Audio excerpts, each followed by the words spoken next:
Aceptar el Vamos. libro. Ahí está. Bueno, voy a hablar de fractura de húmero proximal. Primero un poquito de anatomía. El húmero proximal tiene la cabeza anatómica, que son 2/3 articulares de una esfera que está cubierta por cartílago. Tenemos el cuello anatómico, que sería lo que une la cabeza articular de la zona de tuberositarias. Tenemos el troquín o tuberosidad menor, que es donde se inserta el subescapular. La corredera bicipital, el troquítero o tuberosidad superior, mayor, que es donde está el supraespinoso, infraespinoso y redondo menor.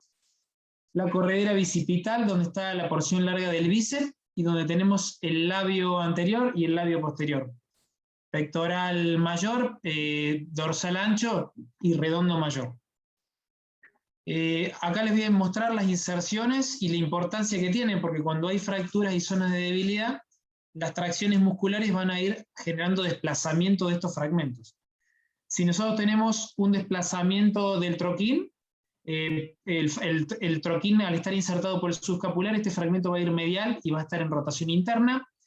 La superficie articular, que es la cabeza articular, no tiene inserciones, por lo tanto puede migrar en cualquier dirección.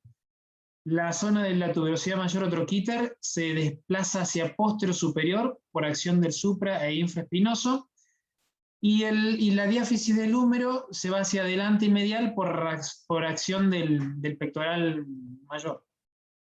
Si la inserción es más alta, como ven acá, la acción del supraespinoso me eleva el fragmento proximal, el pectoral menor me lo lleva hacia adentro. Si el fragmento es más distal, se mantiene en su lugar, pero la diáfisis sigue siendo hacia medial por el pectoral mayor.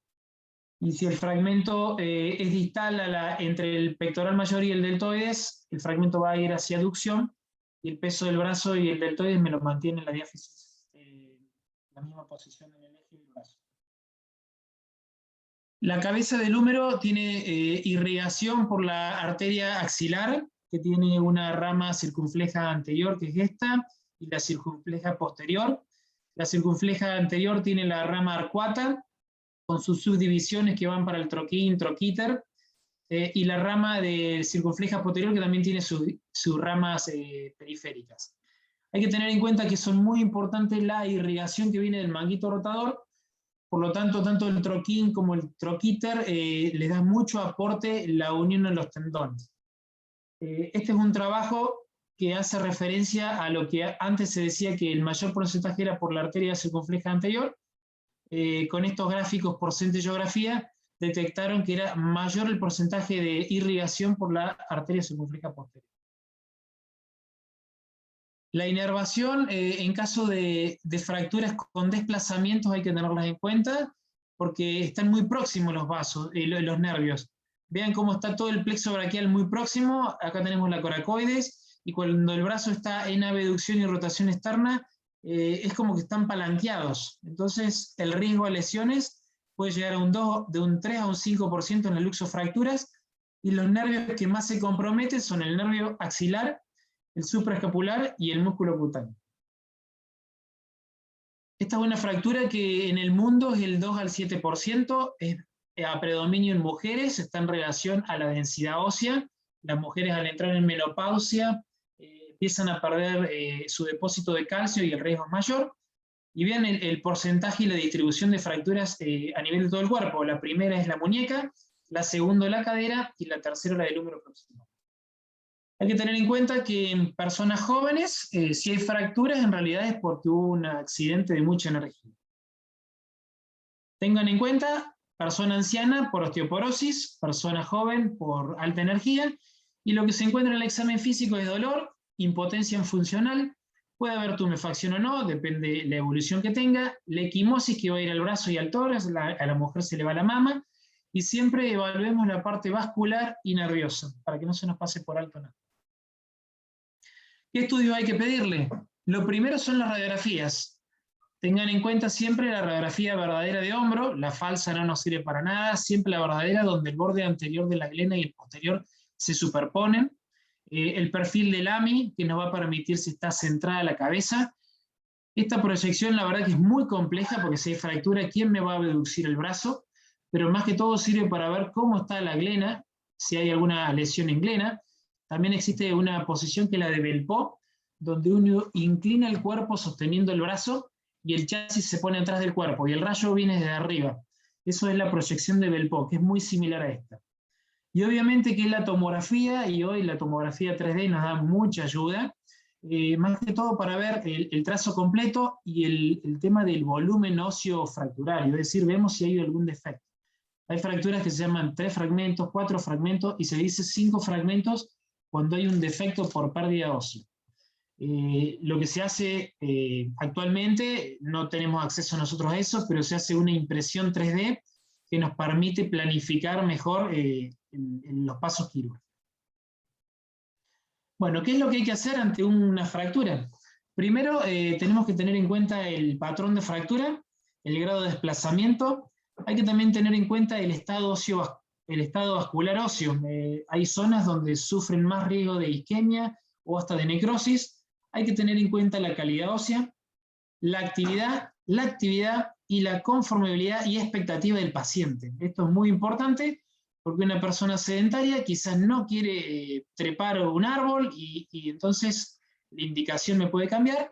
Y obviamente que la habilidad del cirujano, basándonos en la experiencia y la preferencia, son las que nos van a ayudar a la toma de decisiones.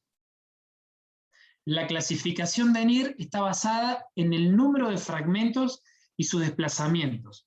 Todo desplazamiento mayor a 1 centímetro se considera fractura desplazada, o el troquíter mayor a 5 milímetros. Es decir, que todo lo que es menor a eso se considera sin desplazamiento.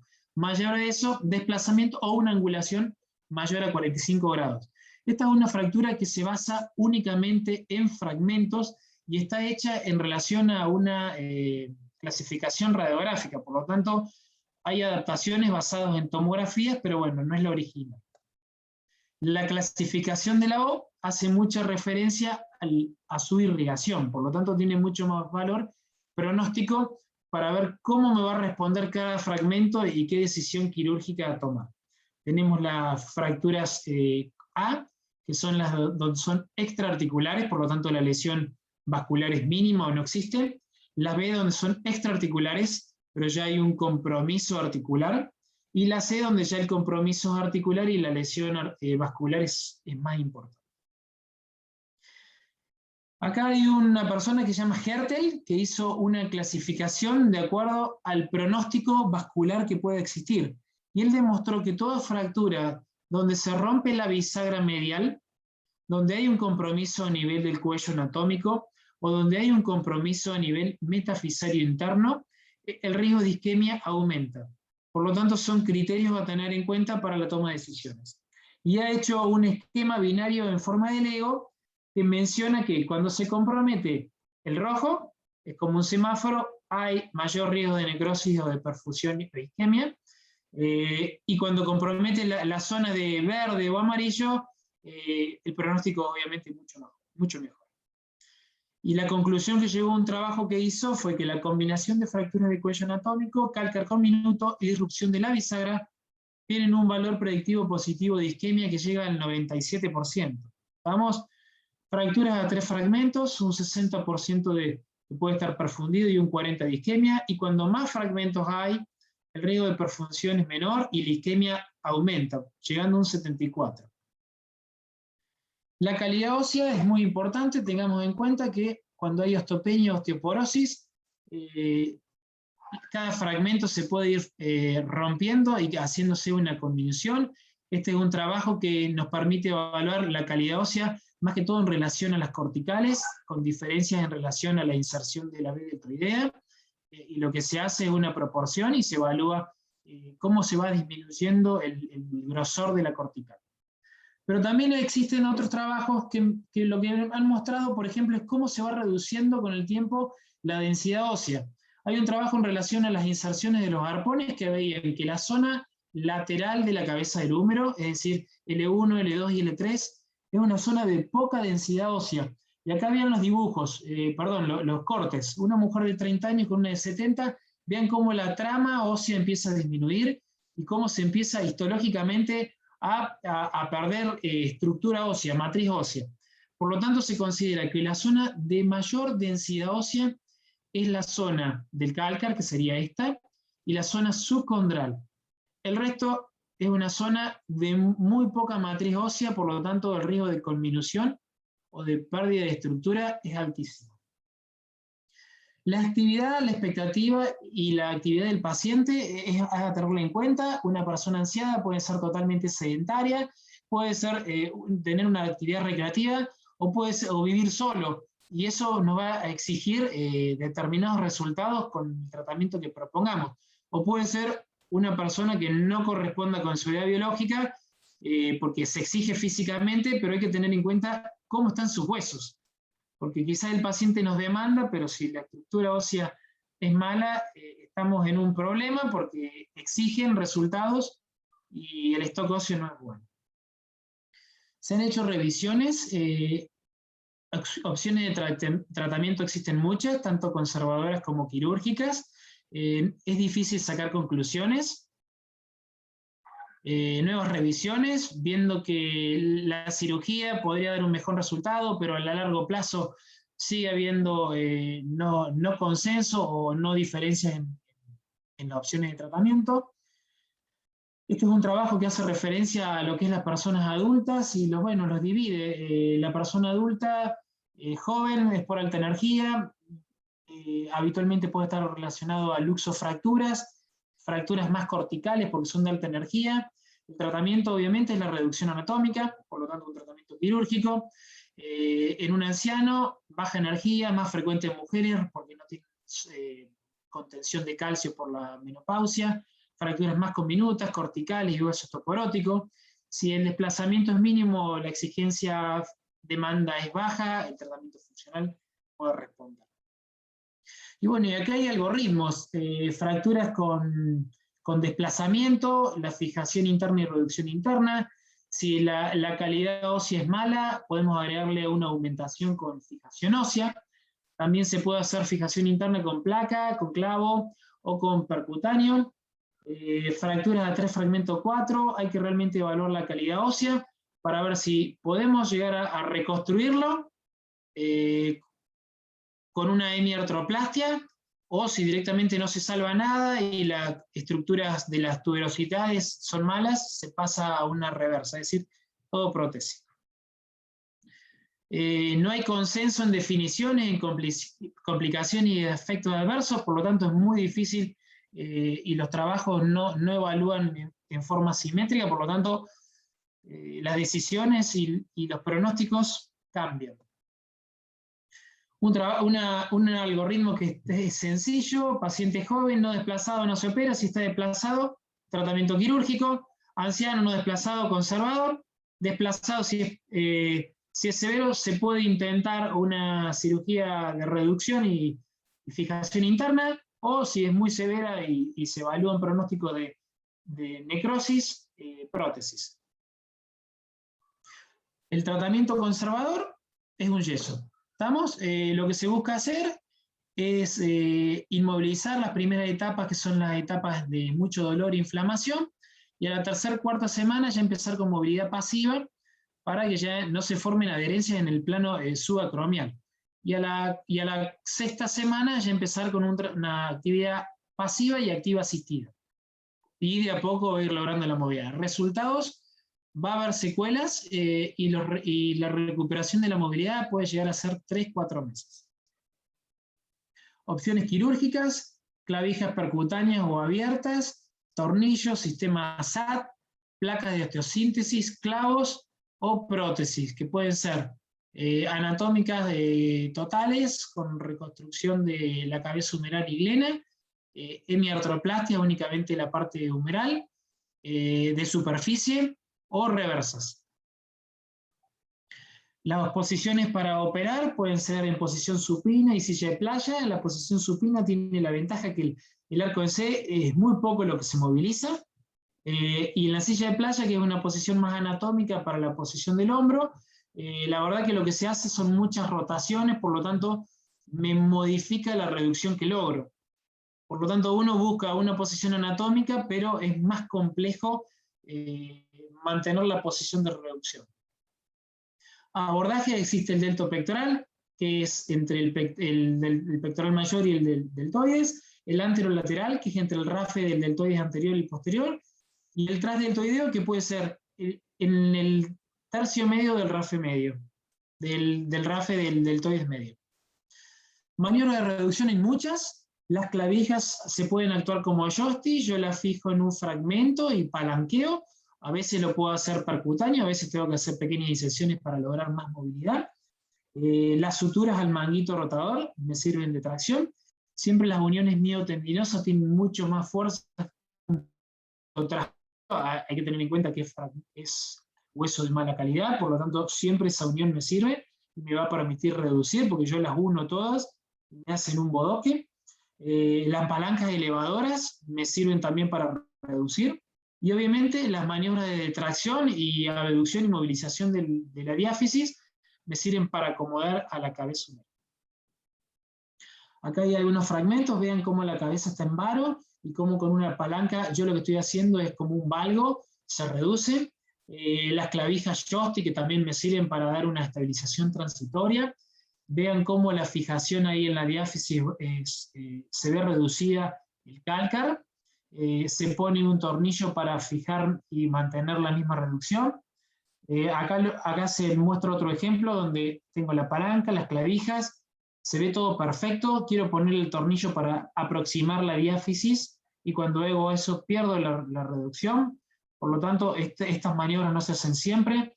En este caso lo que se hace es, se hace un tornillo divergente sin compresión y mantengo el cálcar. Es decir, que cada caso puede tener varias opciones de reducción. La mejor forma para hacer una reducción anatómica, obviamente, es una reducción abierta. Los clavos son útiles para fracturas de pocos fragmentos, es decir, 2 fragmentos, o en personas de mayor edad. Si nosotros queremos hacer una reducción 3, 4 fragmentos, la reducción anatómica la vamos a lograr con una placa de osteosíntesis. Y acá lo que hay que tener en cuenta es la posición del placa. Siempre tiene que estar debajo del troquíter entre 5 y 8 milímetros para que no me haga un pinzamiento. Tiene que estar detrás de la corredera bicipital para que no me afecte la vascularización. ¿Estamos? Y mientras yo lo tengo más abajo, lo que también me va a permitir es que esta línea de tornillos va en dirección al cálcar y le va a dar más soporte medial, que es donde habitualmente fracasan este tipo de osteosíntesis. Acá un ejemplo, cómo se va haciendo. Vean cómo la posición me da sostén al soporte medial. Igualmente en este dibujo podría ir un poquito más baja la placa porque el soporte es este y el tornillo podría ir mucho más bajo. Uno, cuando decide la opción quirúrgica, dice, bueno, tiene 2, 3 fragmentos, lo voy a armar como un rompecabezas, cree que tiene 2, 3 fichas o piezas y después se puede encontrar con esto. Hay que tener en cuenta que uno tiene una expectativa y la realidad puede ser otra. Y existen muchos problemas también con el tema de las reducciones y osteosíntesis. Este es un trabajo de 2008. Hay complicaciones con las placas, existe lo que se llama desplazamiento cut-out de los tornillos. La causa puede ser porque hay una necrosis o una poco perfusión y termina en una necrosis, porque no hay un que hace que se protruyan los tornillos atravesando el espacio subcondral y se me hacen intraarticulares. Falta de fijación del soporte medial, estos tornillos son altos, no me están sosteniendo el cálcar y hay un colapso. O directamente una debilidad por falta de estructura ósea que me haga una ruptura de implante. Hay muchas fallas técnicas en la colocación, en la longitud, la calidad de la reducción, en los tipos de material del implante y también si yo no hice una buena planificación y el riesgo de isquemia y de necrosis era alto, puedo llegar a tener una osteonecrosis. Este es un caso donde se ve una reducción dentro de todo buena. En este hay ya protrusión de los tornillos porque empieza a haber un colapso y directamente una necrosis de cabeza donde ya están hasta prominentes. Y este es un trabajo nuevo que lo que hace referencia es que la falla con placas placas bloqueadas llega al 26% cuando hay 2 fragmentos, cuando hay 3 fragmentos a un 39%, cuando hay 4 fragmentos a un 45%. Y el riesgo a mayor edad, obviamente, a mayor edad hay más complicaciones y la falla también es alta. Y hacen referencia que, bueno, obviamente a mayor edad la falla biológica es alta. Ya tenemos un poco de artrosis, y si encima hay varios fragmentos porque hay osteoporosis, el riesgo de osteoporosis es más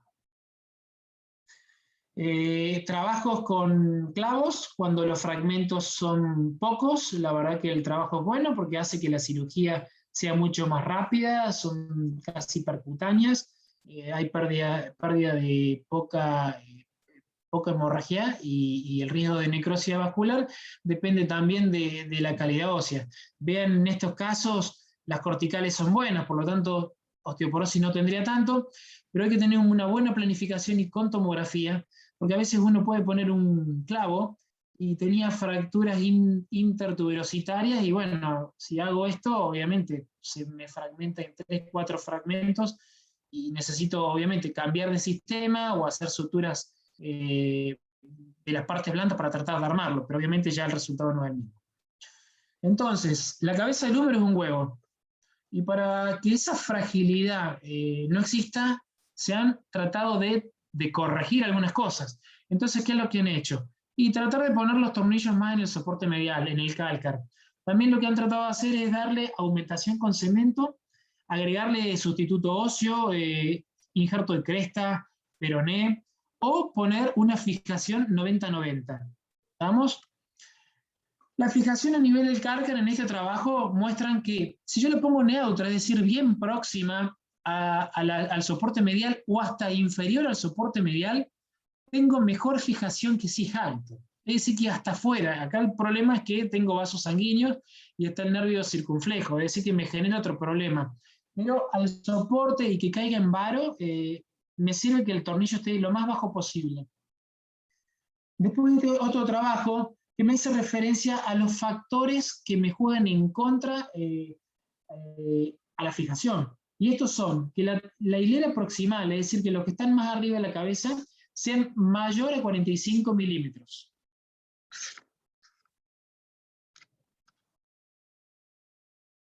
Que haya una traslación lateral, es decir, que no hubo una reducción medial mayor a 6 milímetros, que haya una pérdida del contacto óseo en la zona medial, eso obviamente me va a generar una pérdida de reducción y obviamente empieza...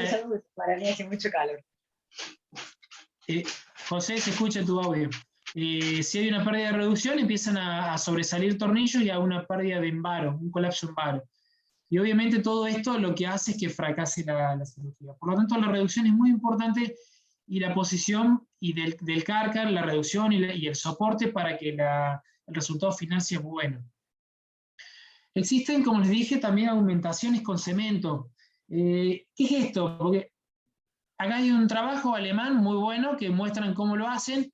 Esto lo que muestra es que mientras más fijación a distal en la punta de los tornillos yo lo hago, menos estrés le pongo a la placa. Y acá muestran un dibujo que se sobrecarga la placa y cuando yo le hago fijación en los extremos, descomprime el estrés a nivel placa-hueso. Y uno dice, ¿cómo hace para poner el cemento en los extremos de los tornillos? Son tornillos especiales, son tornillos canulados que tienen un orificio en la punta. Y entonces se pone una jeringa con un cemento que llega a este extremo. Hay que tener mucho cuidado que el tornillo no lo haya perforado a través del cartílago, porque si no, obviamente, entra cemento intraarticular y es un problema. ¿Vamos? Hay ya trabajos que dicen, bueno, ¿cómo saco el cemento si me fracasa todo? Y bueno, existen unos ganchos especiales que se meten dentro del tornillo que es canulado para romperlo y sacar después los tornillos. Trabajos que hacen referencia a dónde tengo mejor fijación y qué patrón de tornillos con aumentación y son que mientras más tornillos le ponga en la zona del cálcar y en la región posterior es donde tengo más estructura y densidad ósea y donde más me va a servir el cemento. También existe la fijación con hueso. Si yo directamente tengo todos los fragmentos libres, puedo ponerle injerto de cresta. se puede poner alógrafo, es decir, injerto cadavérico de peroné, y hay un trabajo que leí que hasta del mismo autólogo, y lo que se hace directamente como un clavo endomedular, y los tornillos se perforan la cortical lateral, el injerto, y se los sostienen con bloqueados en la cabeza. ¿Estamos? Esto le da más fijación para que la cabeza no caiga en varo. Y bueno, y esto es una opción más efectiva para tratar de darle soporte medial. Esto no es siempre viable, pero bueno, es una opción más. Y lo que es 90-90 es una placa que le da soporte medial. El riesgo es que desvascularice un poco para poner la placa, pero bueno, la intención es que la cabeza quede sostenida medialmente también. Es decir, que tenemos la placa lateral y una anterior para darle mayor soporte. Bueno, cuando yo veo ya que la cabeza o las edades o muchos fragmentos o una severa osteoporosis, pienso también en prótesis. Directamente no paso a una osteosíntesis, o directamente si la osteosíntesis me fracasó, voy a una prótesis. Y las prótesis pueden ser, como les dije, anatómicas o reversa. Este trabajo de 2015 dice que, bueno, la reversa me da mejor pronóstico. ¿Por qué? Porque la hemiartroplastia tiene el problema de que yo necesito el manguito rotador. Y si tengo una fractura de troquíteres y los troquíteres no pegan, o el manguito rotador no pegan, es decir, hay una pseudoartrosis, migran, obviamente que la función de una prótesis anatómica no funciona y requiero una prótesis invertida. Por eso aconsejan una prótesis invertida. Y en este trabajo hace referencia que, bueno, todo lo que es reducción y la hemiartroplastia, y obviamente van a llevar a una mayor tasa de revisión, porque hay con un seguimiento mayor, la posibilidad de fracaso existe. No significa esto que una prótesis invertida no tenga complicaciones, porque las tiene. Como les dije, las complicaciones de una hemiartroplastia, sobreartrosis de tuberosidades, puede fallar el manguito porque roza con la cabeza o porque tiene una lesión a una edad de 60, 70 años, la mala posición de los implantes, puede haber inestabilidades, fracturas periprotésicas, erosión si es una prótesis, una hemiartroplastia. Pero en las invertidas también existen las lesiones. El notching, que es el roce del componente humeral con la glena, es decir, debajo de la glenoéfra, el aflojamiento de los componentes, la luxación. La sobreartrosis y la tuberosidades hay trabajos donde la fijan, en realidad no hace falta, siempre mientras más contención le da al subescapular, le da más estabilidad anterior a las prótesis invertidas, pero en realidad es como que no cumple tanta función. Y bueno, y están mencionando que, bueno, las prótesis tienen menos complicaciones que la osteosíntesis. Bueno, ¿dudas, preguntas?